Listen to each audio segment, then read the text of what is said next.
It is remarkable that all this is accompanied by other meaningful features.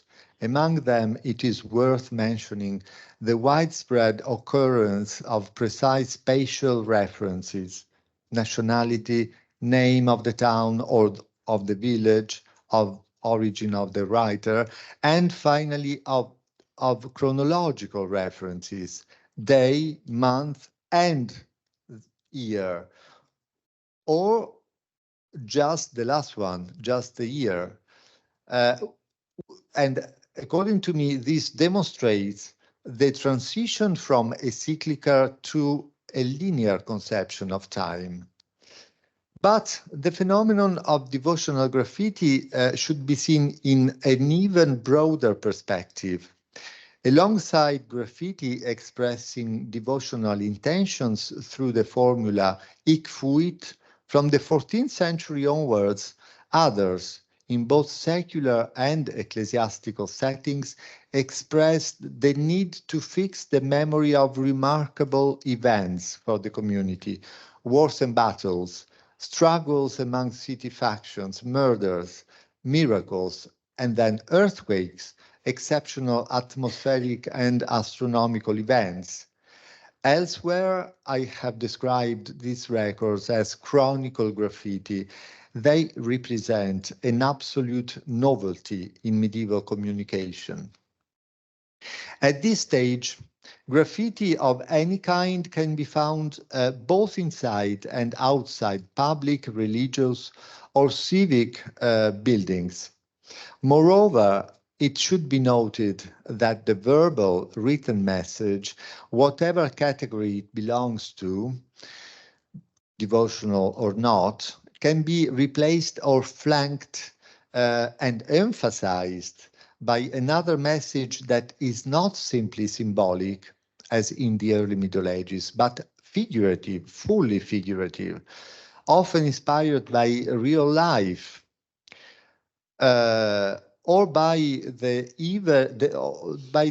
pictorial scenes upon which graffiti were being written. Thus, from the 14th century onwards, communication through graffiti could make use of an expressive medium that had not been tried out in the early Middle Ages, the figurative one. Considering all these changes, all these things together, and not separately as has been done so far, makes it possible to propose some new reflections on the phenomenon of graffiti. The typological categories identified in an article I wrote in 2012 together with Luisa Miglio, while still valid, need to be reconsidered in a broader perspective. For instance, when speaking of devotional graffiti, we risk to put this in the same category records that are expressions of profoundly different mental attitudes, such as the early medieval with the late medieval ones. Regardless of categories, and I dare say even beyond categories, what ultimately seems to emerge from the analysis of the corpus that we are creating through our database is rather referable to two polarities. In short, graffiti can be seen as a mirror of two different ways the medieval man understood time and space, but also himself, or less often herself, in relation to the world. This is not to say that we should drop all the categories that we have created in the past, but rather that we should put them in context. These thoughts inevitably bring us to some of the most memorable pages that Aaron Gurevich dedicated to the culture of early medieval Western societies. In his classic essay, The Categories of Medieval Culture, the Russian historian affirmed, every kind of human activity, productive, social, family, and even the intimate and personal, receiving meaning and sanction from participation in the sacred arts and observance of ritual established at the beginning of time. Thus, profane time is deprived of its intrinsic value and autonomous character, and man is projected into a mythological time.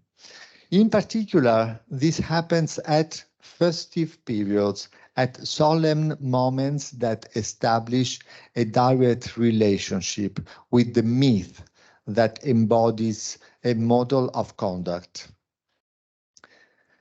These words apply perfectly well to the characteristics of early medieval graffiti. So returning to the question posed at the beginning of this talk, who is the dominus of medieval graffiti? As a first instance, we can give this subject the name community. Such a concept of community may seem elusive to men and women immersed in a society such as ours, made up of the sum of individuals, but it is very concrete in societies such as the medieval ones, in which identity and belonging are, more than felt, experienced in a natural way. I would say almost unquestionably and unconditionally. At a more advanced stage of elaboration, the abstract concept must be dropped into a precise historical context, taking into account the mutability to which social values and principles are subject over time and in different geographical realities. Thus, when comparing the corpus of early medieval graffiti with that of late medieval graffiti, a crucial difference arises concerning one of the main indicators of any culture, namely the conception of time. Time that appears as abstract and imbued with transcendence in the early and central medieval graffiti, as it is rooted in earthly life in late medieval and modern graffiti. The individual as such certainly acts as part of the community to which he belongs. The signs he leaves on a wall are inscribed in a long sequence of signs, just like his own, left by others before him, and precisely indicate the will to affirm and confirm the values of each and everyone. They are records of membership, to recall an expression by Anne-Marie Yazin. In short, the sign can be seen as a collective statement, and in such a perspective, it takes on meaning as a communicative act in the context of the society in which graffiti are produced, and for us, the observers of the 21st century, as a collective phenomenon rich in historical information. However, even in the uniform and stereotypical appearance, one element remains impossible to trace back to the overbearing role of the collective, the personal name. Although its presence is taken for granted, the name tells us something important about the status of the individual. It suggests that the individual recognizes and literally subscribes to the values of the community, almost as if in a pledge. It does become clear that the gesture of graffiti writing belongs to the sacred as well as to the legal spheres. Although we are fully aware of how these two fields are interconnected to the point of converging ad unum. By framing graffiti into this picture, one can better understand some of their characteristics. It will come as no surprise not only that they were not considered acts of defacement, but that they were perfectly acceptable, and I would say even expected, in the medieval communication system. This perspective may also lead to a better understanding of their standardized nature, precisely because they are the expressions of collective needs of a cohesive social group. Their contents must be expressed in a repetitive manner, using formulas, symbols that are immediately recognizable as parts of a common language. This also makes us understand how, in the case of graffiti, the domain of the writing space matches its users. One can be, and indeed one is, reader and writer at the same time, simply because the writer and the reader identify themselves first and foremost as belonging to a single social body. And in this respect, the sign does not even strictly need to be legible, as it is enough for the sign to be there as evidence of an incessant reiteration of emotional inheritance at the disposal of generations of the same era and future ones to follow. The compilation of a large corpus of graffiti and the collection of data on their writing, linguistic and textual characteristics that are pursuing with our project at the University of Chieti will be able to offer scholars a mass of information on a number of circumstances of the medieval culture.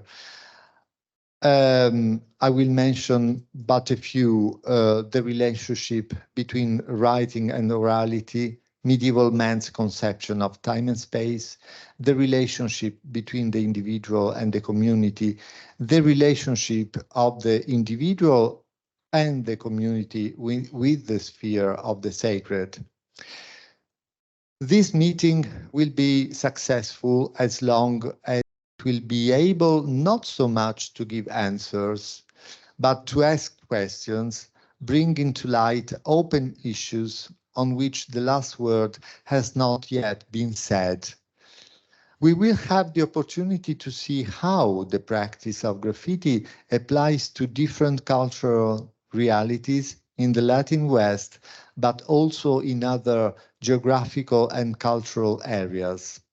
From the discussion that will follow in the next few days, we expect to receive awareness and a powerful impetus to continue our work for an ever-increasing understanding of the phenomenon of writing on the margin. So let me express my gratitude to all of you for your willingness to share your research experiences with us. Thank you.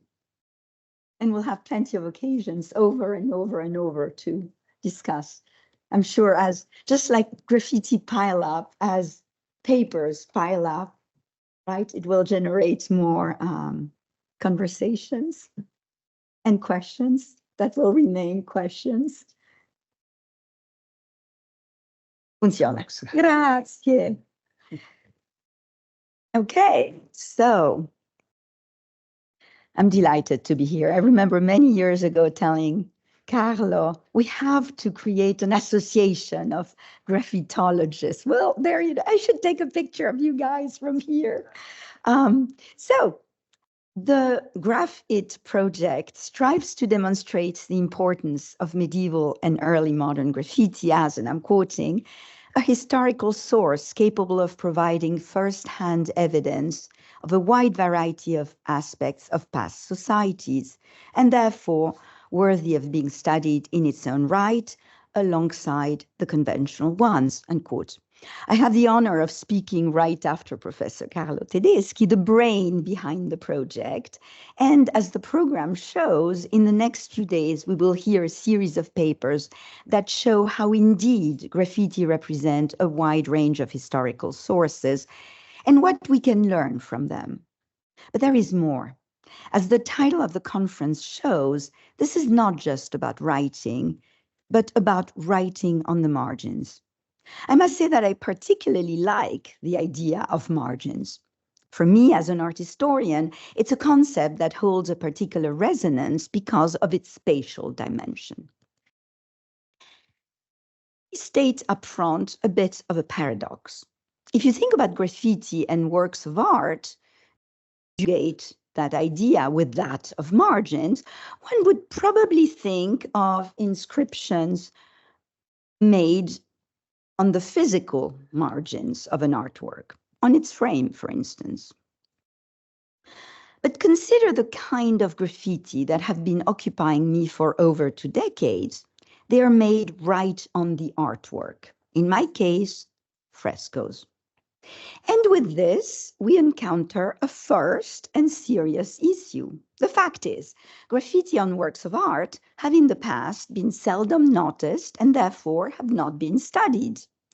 I have written on this topic quite a bit, and although this is not the subject of this paper, it is a critical issue. And as I argue in a forthcoming essay on graffiti and heritage, one that has enormous implications for the survival of such graffiti.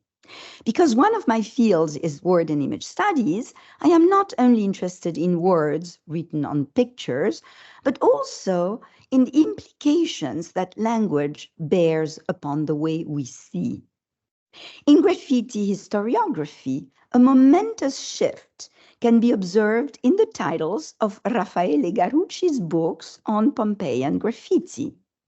As Garucci published a fleshed-out second edition, his title evolved with the substantive graffiti or graffiti replacing inscription.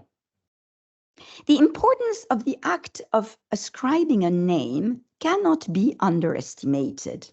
I am reminded of Jacques Le Goff's book, in which he argued that purgatory became an actual third place in the afterlife when the substantive purgatorium was created, supplanting an adjectival form qualifying purifying fires.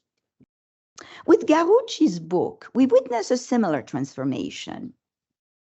In the first edition, graffiti occurs twice, but in the book, with a citation of a study by Francesco Maria Avellino on Pompeian, quote, inscriptions and incised drawings, disegni graffiti.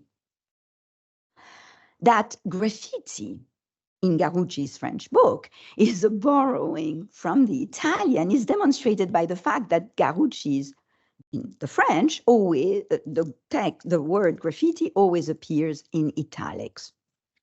Garucci does not address his decision to adopt Avellino's past participle adjective and to turn it into a substantive.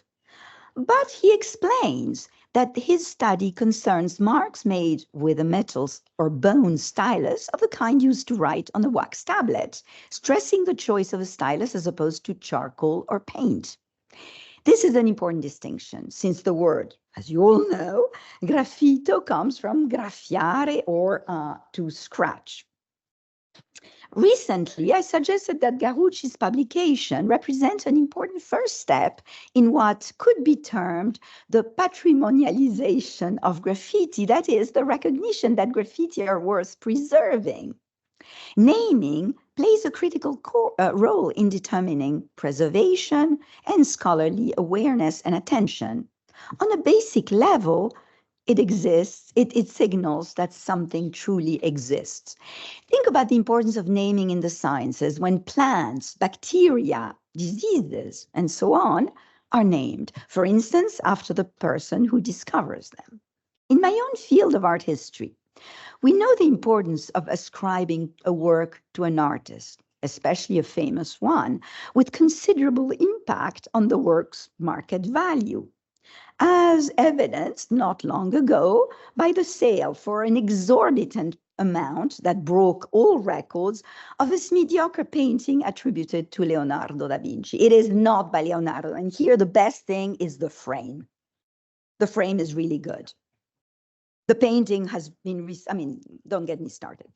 As I said, but the frame is really good, but not worth the millions. Naming plays a crucial role in preservation, but also scholarly attention. I would go even further. As it signals that something truly exists, it makes you see. This might seem a bit too obvious a statement, but as is the case for graffiti on historical landmarks and works of art, one tends to overlook them. Or, when they are noticed, the viewer tends to be shocked and, as a result, deny them any value. And that is why they tend to be restored and therefore thoroughly obliterated, as you can see in this case that I've shown many times of frescoes from a Ligurian chapel. On the left, a photo taken in the 1930s, and on the right, the same painting in the early 90s in the conservator's workshop. The graffiti are gone. Such conception and the resulting zeal from conservators obviously seriously hinders the documentation of graffiti on works of art. But when graffiti on frescoes are spared, more often than not, they go unnoticed. I believe that we tend not to see graffiti on works of art because we unconsciously perceive them as a form of visual noise that hinders a proper viewing of the artwork. As a result, despite being in full view, graffiti are rarely acknowledged by the scholars studying the works of art that bear them. Take the graffiti on the famous frescoes by Giotto at the Scrovegni Chapel in Padova. The only published mention I know of them is by Carlo Tedeschi and Luisa Miglio. I must confess that it is only after I started working on the topic that I realized that many pictorial programs I thought I knew intimately held graffiti. I had not seen the graffiti. In the case of graffiti on works of art, one could say that we are faced with a fallacious situation, since one only sees what is deemed worthy of being seen. Allow me to share a recent and revealing experience of mine, one that involves some of the people present today. After years of complaining that scholars don't see graffiti on frescoes, I found myself in a rather surreal situation. When during last year's Graff-IT workshop, we visited a church with graffiti, which happened to be on frescoes. Upon entering the church, I saw my fellow graffitologists rush to study the graffiti, their noses and equipment glued to the walls, without much of a look at the frescoes. I am, after all, an art historian, and the frescoes were really good. And thankfully, I was not alone. As a friend, Marco, who works for the historical monuments, had tagged along. I'm so happy you came. So at least I had someone I could turn to and remark, you remember I said that to you, that no one was looking at the frescoes.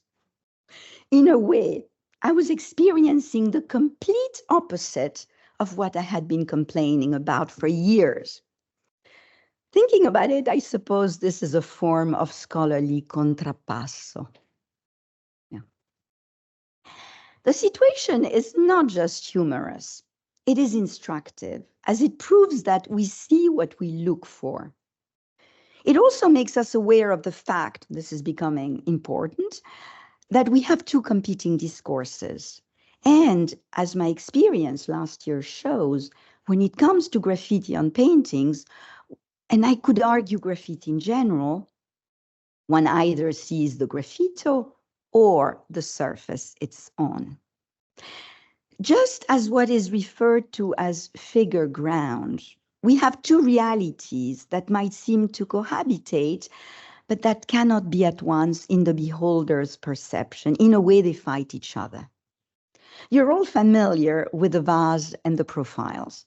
What is represented object and what is background is open to question, and you can shift your attention from seeing the profiles and seeing the vase, but you cannot see both at once.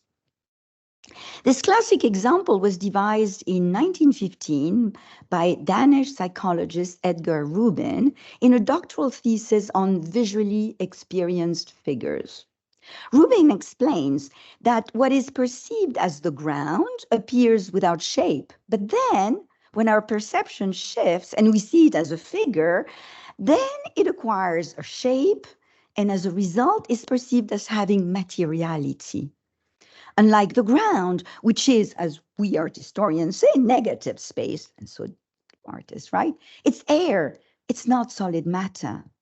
In what we consider figure, color appears more pronounced and the shape closer to us.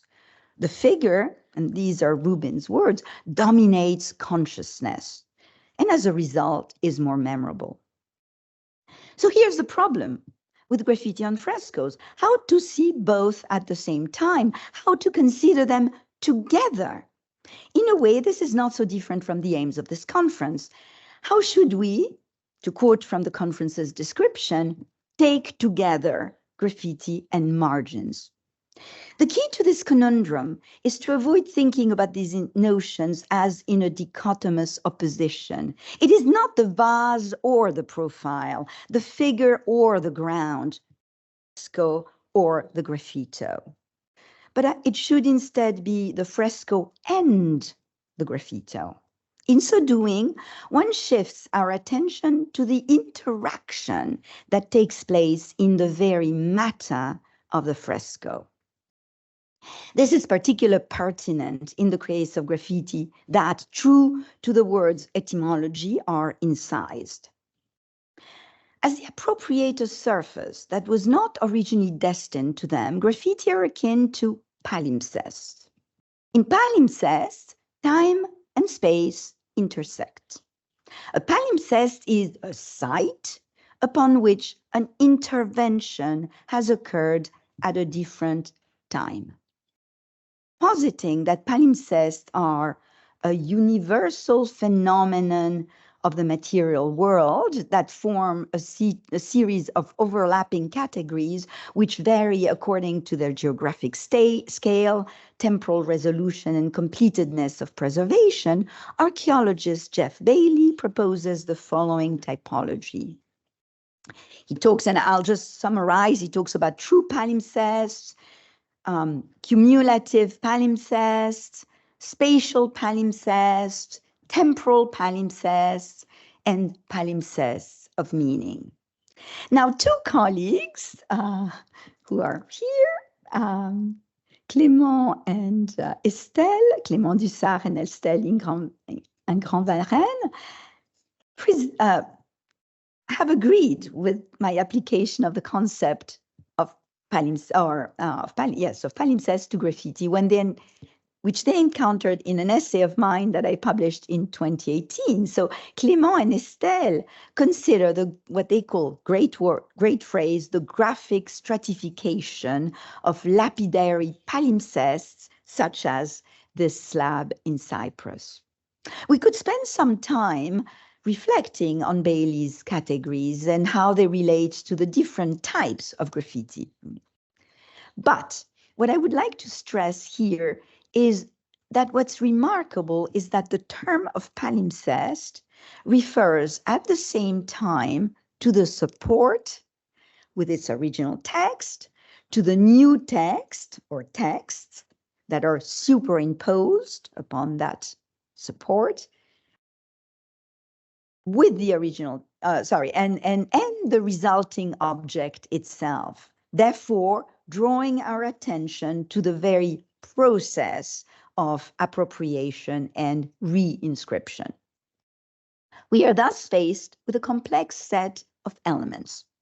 a physical site, a practice that unfolds over time, and actors.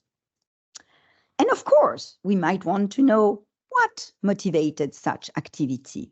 In other words, we're asking the very simple questions: what, where, when, how, by whom, and why. These questions, although basic, are essential to sort out the different kinds of graffiti, the different types of graffiti. The first question, why, what, is easy enough to address, provided one manages to decipher the graffito. Not always easy. Names and dates are common, and Carlo just talked about that. Thus, such graffiti answer the who and the when. Records of important events, which tend to be dated, are common as well. Well, as you know, in the later Middle Ages. Where is an essential question. As Troy Lovata and Elizabeth Alton put it, I'm quoting them, graffiti are site-specific, unquote, and thus the choice of a location most meaningful. So, my research, the analysis of the corpus of graffiti on the frescoes of San Sebastiano at Arborio has revealed that inscriptions which record important events in the life of this rural community appear on iconic depictions of saints rather than on narrative scenes, and that among the saints, Saint Sebastian, to whom the chapel is dedicated, and Saint Anthony Abbot are the ones who received not only the most graffiti, but some of the earliest surviving ones. Although Sebastian specialized in the protection against the plague, and Anthony as well was considered un saint anti-pesteux, or a pest heilig. On Saint Anthony, an inscription records an outbreak in 1570, and then with a 7 added over the 0, but both on the 0 and above, a second outbreak, 1577, the so-called Borromean plague that hit Milan in 1575 to 78. Saint Anthony was invoked as well against ergotism, or Saint Anthony's fire, as it was then called, and other skin diseases, as well as for veterinary cases. And here you can see an inscription referring to an illness that hit the cattle. He was indeed, as Philippe Valter called him, the indispensable mediator of the peasant world. And his feast day was the occasion for an important celebration in Arborio. Not only does he often appear in the frescoes of the alpine and subalpine areas, but often these paintings bear graffiti. The location of the chapel itself is worthy of note. At Arborio and elsewhere, the buildings that received graffiti occupy sites that are peripheral in relationship to the town, and as a result are not parish churches. Of course, you all are familiar with San Zeno, which holds such an important ensemble of graffiti. Now, although the oldest church in Verona, it was outside the city walls. Here, on a street wall at the outer edge of the Piedmontese town of Ghislarengo, on a late 15th or early 16th century Madonna, many inscriptions record threats such as plagues, invasions, or storms. This is pretty much what I find in Arborio's graffiti. And the recurrence of the phrase è venuto or è venuta came to refer to disastrous meteorological events, epidemics, shortages is most meaningful. This peripheral situation thus suggests a protective function. The buildings, paintings, and graffiti acting as a symbolic shield. To illustrate what asking the question how can yield, I can't resist showing you this image of a New York Fire Department truck on ground zero following 9/11. The question why was made by removing the dust and the ashes left by the collapsing towers. How a graffito was made provides clues about the conditions of the inscription. That's why I think that's such a powerful example. The prisoners incarcerated by the Inquisition in Palermo's Palazzo Chiaramonte Steri used a range of techniques and instruments. The graffiti are carved or drawn with candle soot, charcoal, brick dust from the pavement, rust from the chains, or diverse pigments, all materials readily available to them. When considering the how, attention must also be paid to the shape the graffiti take. For instance, what language is used, how cultivated is the writer's hand, or how skilled is the drawing. In so doing, we also start answering the question of who was responsible for the inscriptions. I hope you can read the caption. When is an easy one, especially when there's a date. But even in the cases in which there's no date, we can infer a general period led by paleographic analysis conducted while addressing how. Oftentimes, the question when is linked to by whom and why. Answering this question is not so much assigning a specific date as it is to name the occasion for the inscription.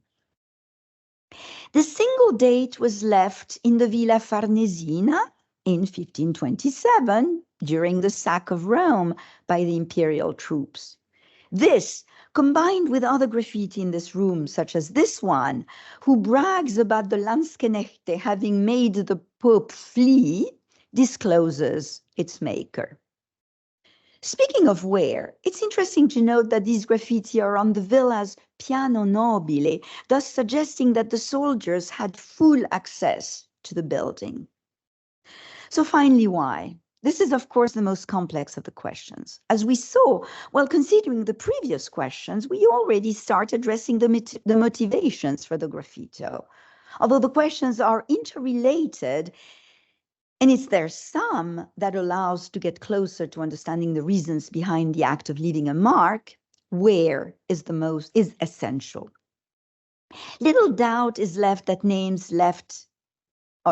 in pilgrimage sites, pilgrimage sanctuaries, belong to pilgrims, or in prisons to prisoners. In graffiti, as in real estate, location is fundamental. Within the space of the wall, a dialogue takes place. Graffiti is fundamentally dialogic in nature, whether it's finding a spot to add one's mark, adding it to a set of existing ones, of responding to an inscription, or even simply deciding where to write in the space of a blank wall. The act of inscribing represents an answer of sorts. Even in isolation, marking a wall is a form of communication. It is directed to the future inmates who will occupy the space, and also, and perhaps first and foremost, to oneself. As an immediate outlet for expression, it is a way of communicating with oneself, to our future self, not unlike a personal diary.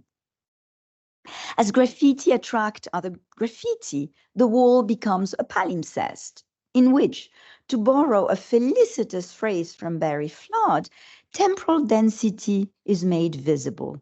Nowhere else is this temporal density clearer than in the case of graffiti on paintings. The object thus produced is the paintings and the graffiti. We have depictions in a specific site that generated a practice that was carried over a period of time and that altered them in a profound manner. The subject thus conveys meaning in all its materiality, in its very density, since the graffiti, and I'm of course thinking about true graffiti in the etymological sense of the term, penetrate the frescoes intonaco. Even more than a literal palimpsest, graffiti incised on the pictorial surface go beyond the layering that characterizes such phenomena. The inscriptions, being incised, become one with the paintings. The very act of incising is thus a movement from the scriptor into the depiction. Although at first glance, incising might appear a cheaper and easier technique than writing with, ink or paint, right? You don't even need to get the ink of the paint, just a sharp instrument. It is, in fact, a fully meaningful choice. For rather than a superficial contact, incising reaches deep into the image's pictorial flesh, pictorial layer, becoming a liminal zone between the viewer and the divine, indeed a margin. I've had the occasion to evoke in this context Erwin Panofsky's discussion of devotional art and what he calls contemplative immersion. On the left, we see Mary of Burgundy praying and being transported into a space that she shares with the Virgin. The other images allow me to stress the eminently physical nature of late medieval and early modern devotion. Devotional practices and the art at their service thus aim at abolishing the boundaries between the real world of the devout and the holy figures. And we can say the same about the graffiti that are scratched on or next to the bodies of saints. I should note that I consider that any graffito incised within the depiction should be considered as being made on the holy figure's pictorial body. Doesn't matter whether it's on the body or next to it, it's on the saint for me. What happens in my graffiti at Arborio is quite moving. As noted, this corpus of graffiti concerns public events. And so at Arborio, the distance between the real world and the holy figure is emphatically abolished. For the viewers here and now becomes one with a saint. The way in which graffiti penetrates a saint's pictorial body reminds me of Saint Francis, on whose body Christ transposed the wounds of his passion. The stigmata are thus marks that turned Francis's body into a text that expresses the perfection of his imitation of Christ. To pursue this metaphor, I would say that the most accurate writing support with which to compare Francis's body would be that of a wax tablet, the very technology that Garucci mentioned to explain his terminology. Comparing Francis's stigmatization to a wax tablet is not only pertinent because of a material resemblance, right, that involves incision, but because the wax tablet, as you can see in this text from Plato, was a traditional metaphor for memory. While Francis's stigmatized body was the result of his memorization of Christ's passion, the miraculous marks were also meant to perpetuate and communicate the memory of Christ's passion. Georges Didier-Huberman wrote about Saint Francis's stigmatisation. I'll read it in French, but you have the English. Le stigmate est une image, mais elle a la particularité de se produire à travers la concrétion d'un en face et d'un en dedans. C'est l'emphase d'une vision admirable, le séraphin crucifié, qui produit l'image dans le corps. Mais en tant que symptôme, cette image surgit aussi de l'intérieur. What Didier-Huberman writes about the stigmata finds a remarkable parallel in what Alfred Gell said about tattooing.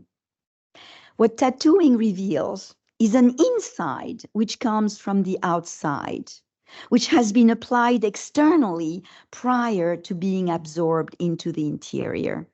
The basic schema of tattooing is thus definable as, this is the sentence that everybody quotes, the exteriorization of the interior, which is simultaneously the interiorization of the exterior. As it turns out, I have found theorization on tattooing most helpful to understand the practice of marking pictorial bodies. I should note that such line of reflection is valid whether graffiti are incised or simply made with a bit of charcoal or brick, but that it is particularly relevant when they appear on depictions. Both tattooing and graffiti represent an indelible insertion that allows for an exchange between interiority and exteriority, so well expressed by Gell for tattooing. But this applies as well to graffiti, at least to the ones I study. On the skin or the wall, marks reveal inner realities and express the impact of outside events. Linked to their permanence is the fact that the application of such marks represents an affirmation of agency. Their permanence defies the future and addresses the past. The violence of the cutting can replicate a trauma, while the mark acts as a memorial that affirms control and declares closure. So speaking of closure, as I reach my conclusion, I must confess my frustration, for this only scratches, pun intended, the surface of what I've done in the past decades concerning graffiti. Graffiti in general, graffiti on frescoes, and arboreal graffiti. In order to fully grasp this phenomenon, I have resorted to a plethora of approaches, a very small number I have mentioned today. Perhaps this modus operandi replicates the very palimpsestral quality that I believe characterizes graffiti. Regardless of what new line of thinking I adopt, the previous ones remain pertinent, and I refuse to favor one in particular, convinced that the best grasp of the material will come from their alliance, just as I suggested for the questions to ask in front of graffiti. Whether seen in light of devotional practices, of what Kathleen Ashley and I have called the cultural processes of appropriation, of ritual behaviors, of the processing of fear and trauma, of the creation of a lieu de mémoire, of the writing of history, of what Béatrice Frankel has called écrit d'action, or of the constitution of an emotional community, the performative dimension is essential. It is an action that takes place not just on the surface of a wall, but in its very density. The wall, the frescoes, and the graffiti, when taken together, can be conceived of as a dynamic interface. This, I should note, is a line of thought that I owe to Didier Anzieu's important book on the skin ego.